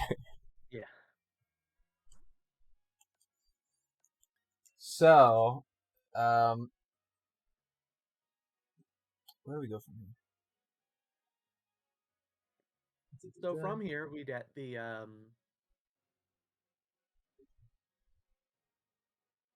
well, understandably this happens before, but so the king is born. Yeah, we get the other two royal guards and the king. The king is born, thus killing the queen in the process because he decides that he's a special little boy and he needs to come out before his egg has even been separated from the queen. Yeah. So and in doing so, he kills her. Yeah. So you remember if we talked about Palm earlier, like we hate this character, but then we like how I like how she develops at least a little bit. Yes. We get similar feelings here to the king. 100% agree with you. Nobody likes the king at the beginning. He's an asshole. He kills his mother by coming out, and then he immediately kills one of the favorite ants, the ants that everyone likes. Yes. Peggy kills him immediately, without any remorse, and then starts eating his body. The king is not nice. The king is an asshole. 1 second. Huh? My wife is messaging me. Okay, my love, I did get drinks from work today. I apologize for not seeing your messages sooner. I love you.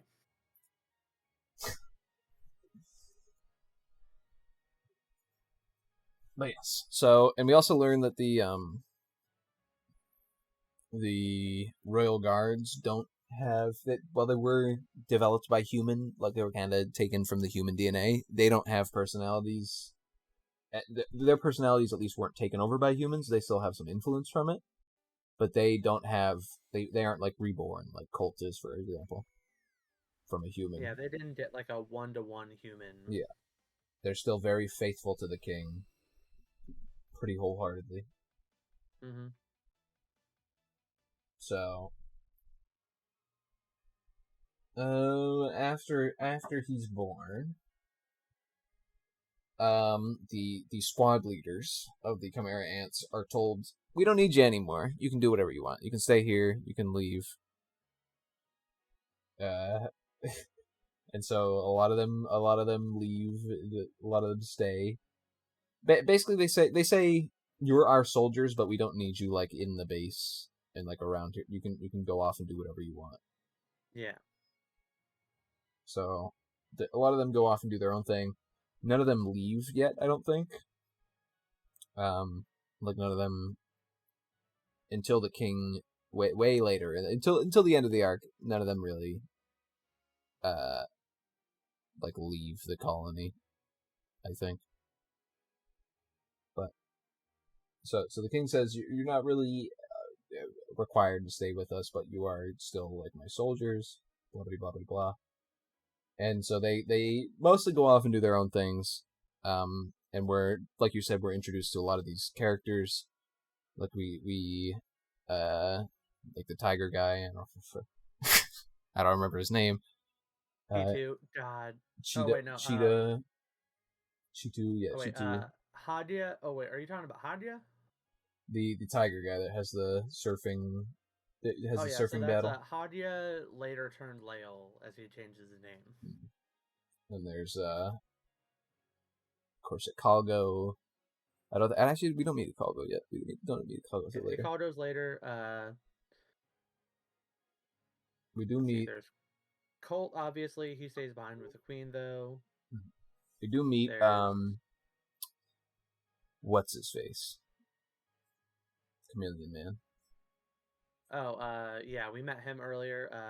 Yeah. Melioron is his Melioron. later name. So the interesting thing about Melioron is he as a human was the son of Peggy as a human, which is the penguin guy who's killed instantly by the king. And so Yeah. Meliorion, at first when that happens, he doesn't really react, but later when they start to get their humanity back, Meliorion goes, "Wait a second, he killed my father."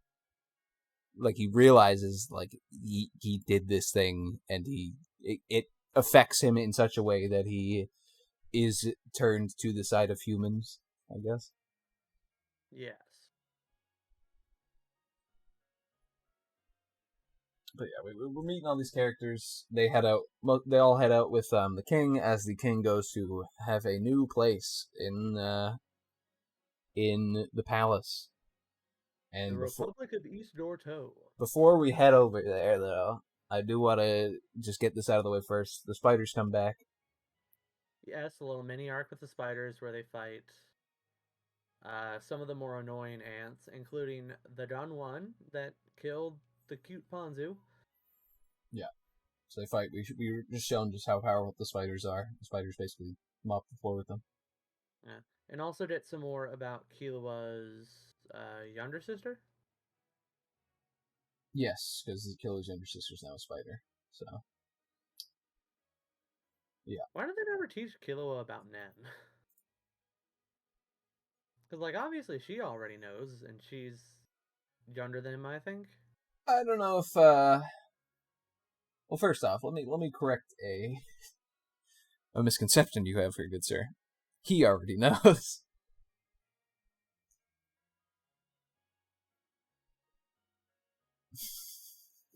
What? Kalato's a boy. Oh, Is that's not the sibling that's with the spiders? Yes, that is. He wears the whatever it's called, the traditional Japanese stuff. He has the Nen power with the paper as a boy. Oh, okay, so that stuff I'm gonna find out during the next arc. I don't know if they show that off during the next arc. I think it's just I don't know if it's ever talked about. I think they say in the Zoldyck like he instead of she, and that's the only reference in the Zoldyck arc, I think. Because I know that his other younger sibling, the one with the wishes. Mm-hmm. Yes. I know that one. They was... identify as a girl despite being a man. Yes. Okay. So they're also. This is the thing you gotta learn about the Zoldicks. They don't have any daughters. Technically, but I mean, the youngest does identify as a girl, so Okay, and then the other one we don't know for sure what the deal is. The one wasn't that much about him. The one that is part of the ants is a boy. I'm like 100% certain. Okay. I don't know if they identify as a girl, but we haven't really had a lot of time to interact with the characters. That's true. All right, so we got a little sidetracked. Where are we at the moment? We're the ants fighting spiders. That's right, ants v spiders. Spiders win. Spiders mop the floor with them. Yeah. And these are. Where did they fight the ants, really?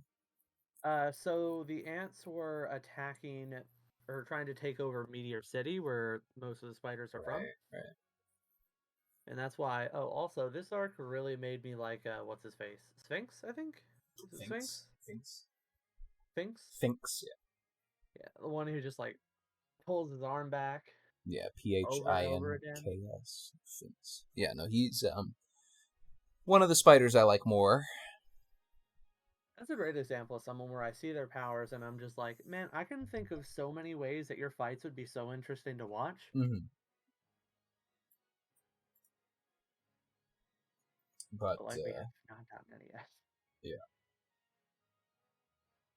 So um, after that we have Gon Killua sneaking through the border. Oopsie. Oops.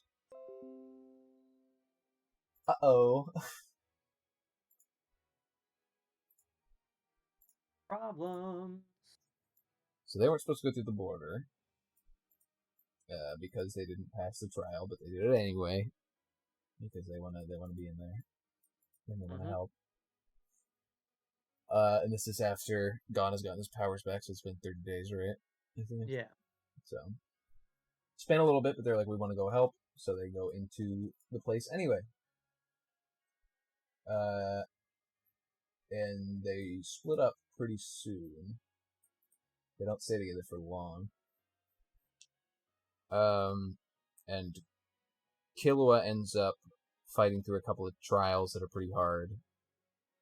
He ends up fighting the Dark Twins, which are garbage characters. Yeah. And Killua just they're boring. Yeah. Well, they're not like bad. They're like decent bit villains, I guess. Yeah, like Saturday morning cartoon villains. Yeah. And he ends up meeting a Kalgo, which is one of the Khmer ants sympathetic to humans. And I really like Hikaruto. I think he's a sweetie pie. Yeah. The reason why Kalgo becomes sympathetic is because Killua is nice to him, right? I forget what exactly happens. It's like, well, Killua specifically says that he thinks he's cool. Yeah. So it's a sort of, I think for me, like the idea that like, you know, having someone to support him is such a big thing in Hikaruto's eyes because he has such bad self-esteem issues. Yeah, and Killua ends up passing out after his battle with the Dark Twins, and Kalgo saves him by taking him to an underground doctor. So, nice little interaction. We meet a Kalgo. He's a nice little character. On Gon's side, he also meets an ant that is sympathetic to the human cause, which is Melorion. Yeah, the smoking chameleon. And I think Melioron is really cute. Yeah, Melorion's a nice character, and he basically tells Gon, you know, the king killed my dad, and Gon's like, okay, you can join us. That's it. And basically what happens. Melioron's like, why are you so trusting? And Jon's like, well, I'd just kill you if you weren't. Yes. So Gon literally says, I'll just kill you if I can't trust you. It's like, oh. You kind of, it's one of those things where you're like, that was weird. That was a weird thing of Gon to say. And then later you look back and you're like, oh. It's like, oh yeah, Jon's not well. Jon, poor kid. Poor Jon. So, the So Chimera Ants, the king, and the royal guard, and a couple of the followers that follow them, go to East Corto, and they take over the palace. yeah, they take over the palace. They basically set up this big old plot where basically everyone in the entire country is going to get like systematically marched to the capital so that they can test them all for Nen abilities to find out which one of them have powers, and then either turn them into soldiers or eat them, or both. Yeah, or like make them slaves. I think as well was one of the things. Yeah, basically a lot of bad stuff. They're not doing good stuff here. And it is worth noting that the reason this is even doable without like it being super obvious to everyone is that East Orto is a strictly authoritarian, uh, the leader is worshipped as a god. Like, yeah, it's North Korea basically. Yeah, yeah. And it does kind of make you wonder, going back to that point I mentioned earlier about the sort of inevitability of events, is that while East Orto is very different than the NGL, you have to wonder that if the ants had washed up there, uh, if the same thing would have happened, albeit maybe slightly differently, because it is also a very closed off, uh, insular nation where something like that could definitely like grow up under the noses of the people in it until the nation is overtaken and help doesn't come till too late because they wouldn't ask for it. Yeah. So the ants decimate NGL basically. They didn't completely destroy the country, but then they move on to East Corto. And they're going to basically completely destroy this country. 100%. It's their plan. And while this is happening, one of the kind of major antagonists, Yuppie. Yuppie is setting all this up. One of the royal guards. He's setting all this event up for the king. It's going to be like this big ceremony where they take all these people to the capital and then kill them and all that stuff. While this is happening, he has to have time to set it up, so that he's like, the king's like, I'm bored. So they recommend, why don't you, read some books or take up some games or something. So the king's just sitting in the palace, and he's like learning how to play these different games. And he wants people to challenge him in these games because his royal guard don't know how to play the games, and like the other ants don't know how to play the games. So he gets the best people in the country, like the people who won the competitions and stuff in those games, and he has them come to the palace to try to beat him in the games, basically. The best chess player in the country, the best Yu-Gi-Oh player in the country. Yeah. All of them, the best Magic Gathering player. He has all of them come, and and then when they lose, he kind of, sometimes he gives them a second chance, and then when they lose that second time, he kills them. So it's not really that nice. Yeah. He's just passing the time, just playing some games, until he meets one that he cannot beat. Right. So we have this game called Gungi, which was created by the author. It's not a real game, unfortunately. And the reason why that is because I'm sure Togashi didn't want people to be like, well, actually, here's how you play Gungi correctly, whatever. Like, he made up a game so that he could make his own bullshit rules and have it so that this character could be invincible without him having to explain what they do. Yeah. So we are introduced to the Gungi champion, the Kobugi, little snot-nosed brat, who is blind. She's blind completely. Cries a lot. And outside of the realm of Dundi is 100% useless. Yeah. So she's like a teenager or something, like she's not that old. She's blind. And so she's only good at Gungi. But here's the thing about Gungi, she's really good at it. In fact, she's so good that the king can't beat her no matter how many times he tries, dang it. And it kind of gets to the king. He keeps reading up stuff. He keeps trying to like read up the rules and like practice using different stuff. And she just defeats him in every single game. And he reaches a point where he tries to throw her off by making bets. So he makes a bet that he says he'll tear off his arm if she wins, I think. And then she bets that she'll bet her whole life if he wins. Yeah. And Meruem asks her, why would you bet her whole life? And she explains, I don't have anything but Gungi. If I lose at this, my life is worthless. And Meruem, this is kind of a point for Meruem where he realizes how important this game is to her, and also the effect. I don't think he realizes, but it has a pretty profound effect on him as a character.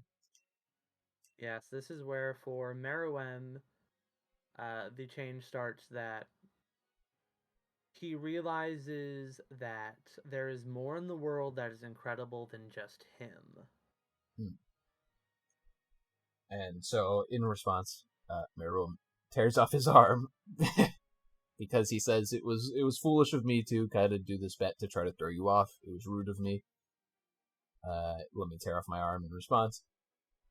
And everyone freaks out. And P2, who has her power, is kind of healing things. Her Nen power is kind of healing and like surgery. Yeah. She goes over to repair his arm because they don't want his arm falling off permanently. She goes over to repair his arm, and because of that, she has to take off her N field. So this whole time, P2's had this big N field around the palace so that nobody could invade. She takes off the N field, and instead, not UP, Shia LaBeouf, or Poof, Poof. Shia LaBeouf. Poof puts his N around. Poof, who's still setting up for all this stuff. He's still setting up for this whole ceremony.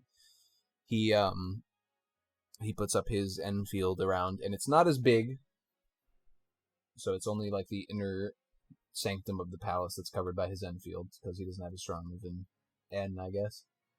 So he stretches out the N, and this gives a small opportunity for Nav to infiltrate the palace and put his portals in there. So we talked about his portal power earlier. And basically he puts his portals in there so that the team that's going to eventually invade the palace can get into the palace as close to the king as possible to deal with him as soon as possible. So it's this light little window that the heroes are given to interact on, specifically Nav, and he takes it as fast as possible. Unfortunately, in doing so, he comes face to face with death, and it permanently changes him. Yeah, so Nav is, for all intents and purposes, out of the game.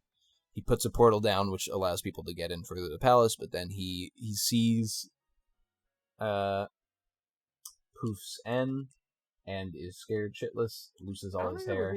I don't think it was even Poofs. I think it was whenever P2s came back, and that Right. was what frightened him so. Right, yeah. He saw Poof's N at the beginning, and it's like that's a nasty-looking, malicious N, and then he was like, whatever. And then it went away, and he's like, that's weird. And then Pito's N came back and covered the whole palace, and he's like, oh shit. And he got scared shitless, lost all his hair, and is essentially out of the game. And that's most of what we see from Nav during this arc. He makes a little comeback later. Yeah. But Nav is, for all intents and purposes, out. He's done. But he's been helpful, at least in getting the portal down inside the palace to make the invasion of the palace easier for later. Also, welcome to the chat, Mr. McSpooky. Oh, he in the chat said that it was Poof Sora that made Nove get scared. Okay. I don't remember exactly. I'm pretty sure it was P2's, but again, I've been watching this like. I just remember him commenting on Poof's aura and being like, "That's like a malicious, horrible aura or whatever." So I think it was Poof's, yeah. Okay. So yeah, he's out of the game. And this is kind of another example of this interesting character being kind of taken away from us because Nove was so good. Nove doesn't want to even like risk sacrificing himself, which is kind of an interesting dilemma because he was sent here as an extermination team member, and they all knew that they were probably going to die if they weren't able to do this like perfectly. So it's interesting that he was scared away from it, basically. Yeah, so like originally he knew that, he would be swallowed up by a blast at some point for the original extermination mission. But for the second one, where he comes face to face with not the idea of sacrificing himself, but the idea of actually facing something that's strong, and that's what scares him away.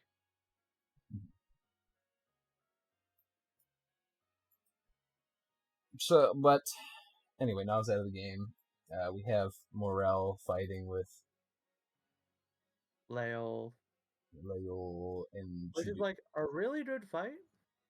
Yeah, it's a good fight, and it's revealed that Lael might actually be one of Morel's friends that got eaten by the Chimerians, or not that he might be one of his friends, but that he might have killed one of his friends because Lael has like the power to take other powers. Yeah. So he might have killed one of Morel's friends. So it's a little bit more personal for Morel. Morel also fights Chidu. But man, I gotta talk about Chidu for a second. I hate that, like, at the start of the Chimerian arc, Chidu was one of my favorites. I thought, like, he was a little annoying, but, like, he was fun and he was interesting. And then, like, he just gets progressively more and more into just this stupid twerp, and I hate it. Cause like the whole time I'm like, man, I hope Chitu makes it out of this. I really like him. And then by the end of it, I'm just like, okay, thank God he's dead. And that just disappointed me so much. Chidu, well, Chidu loses his powers almost immediately because when he fights Morel, he's like, he makes a stipulation that should someone ever catch him, he will lose his powers. So basically, Chidu makes the bet where he's like, "You'll never catch me in this zone because he's a cheetah man. He can run very fast." Morel outsmarts him by acting distracted, and then builds like a little smoke rope over time that basically makes it so that he can touch him. And Chidu loses his powers. Chidu's fucked, and Chidu, we'll just make a little cliff note here. He dies later in a comedy scene. Yeah. He It's so sad because I like Chitu, but he just got worse and worse. he tries to fight Xeno Zoldyck with no powers, and then Silva Zoldyck just lands on him and kills him in half a second. So No. I think he still had like the stupid crossbow thing. That's a power, right? But I digress. So then, finally, we're close. I was about to say finally we're at the infiltration, but we're not. We have one more moment before the infiltration, and that's Meruem is going to kill Komugi because he's like, she's distracting too much. So Meruem is walking to Komugi's room. He's gonna kill her. And he opens the door, and she's being attacked by a bird. And reflexively, he defends her, kills the bird, and then goes, "Why did I do that?" And he worries about her immediately, and like asks, "Are you okay?" and everything. And at the same time, he's like, "Wait, why am I doing this? Why am I acting nice to this person?" Yeah, this is the moment where Meruem sort of begins to realize, well, he has been changing this entire time through his games with Kamudi.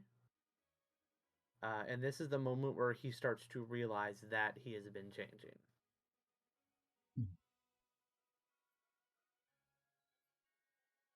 So yeah, he protects her despite wanting to kill her just a second ago, or claiming that he wanted to kill her. And he kind of notices that he's changing now. He's like, "What the heck is happening?" So after that,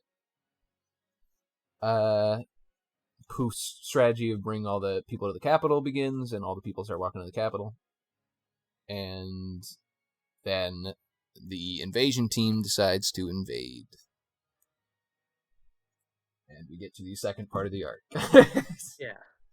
So basically, Arc 3 is the palace battle. Yeah, this is basically the major part. This is where all the stuff that's been set up for now, all the stuff that we've been talking about, finally comes to a head. It starts to pay off in the palace invasion. So, I probably won't be able to go much past 8. So, uh, I know we've just been like going through the arc at this point, but so I'll do a quick summary of the arc battles or of the palace battles, Yeah. just to We've been just to fine get us tooth through the quick combing it a summary. bit. We've been Yeah. fine tooth combing it a bit because we want to give our opinions of all the parts, but it has gone on a bit slow. Yeah. So I'll do the quick summary for the palace battles. That's okay with you. Yeah. Okay. So palace battles has the plan going in is Don and Killua stall for time against P2. Knuckle and Shoot stall for time against Yubi, and then Moral stalls for time against Shia LaBeouf. Actual cannibal Shia LaBeouf. Mhm. And all that happens while Netero fights and kills the king. Yes. They basically need to buy time so Netero can do that. Yes, and so what actually happens is Knuckle and Shoot fight Yubi, while Don and Killua come face to face with P2, who is being forced to heal Komodi. And so now Don is at just like this standstill of he really, really wants to kill P2. So he wants to kill P2 out of revenge. Killing someone. Yeah, he wants to kill P2 out of revenge for Kite, who he still thinks is alive at this point. So Don is basically just sits there.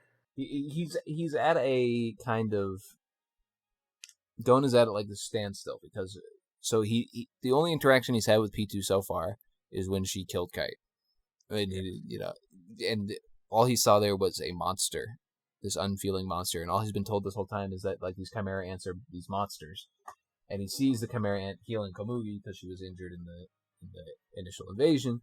He sees her healing her because P2 cares about the king, and the king cares about Komugi, so she's healing Komugi for the king, and this kind of breaks Don's brain. He doesn't.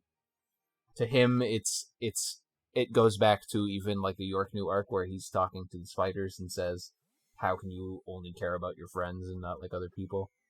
Mm-hmm. And like to him, it's like, how do these people care about these people important to them, but like not care about other people? Yeah. So it breaks his brain a little bit. A lot of it. And he gets really mad, smashes the floor and stuff, but he says he'll wait for an hour. He'll wait for an hour for P2 to heal Komugi. And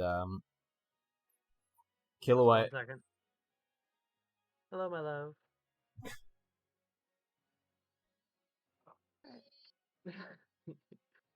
Yes. Killua, in the meantime, is trying to like talk down Gon. Do you want me to put you on speaker so the stream can hear you?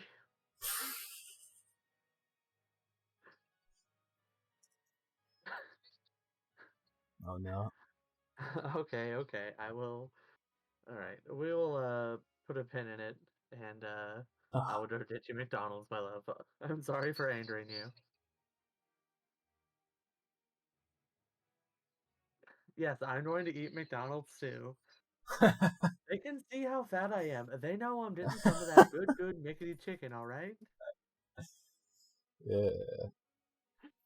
Okay.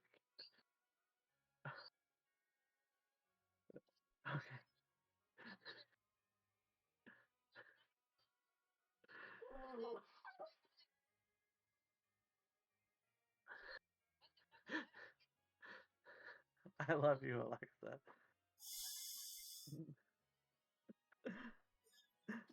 I love you very much. I'm going to. She...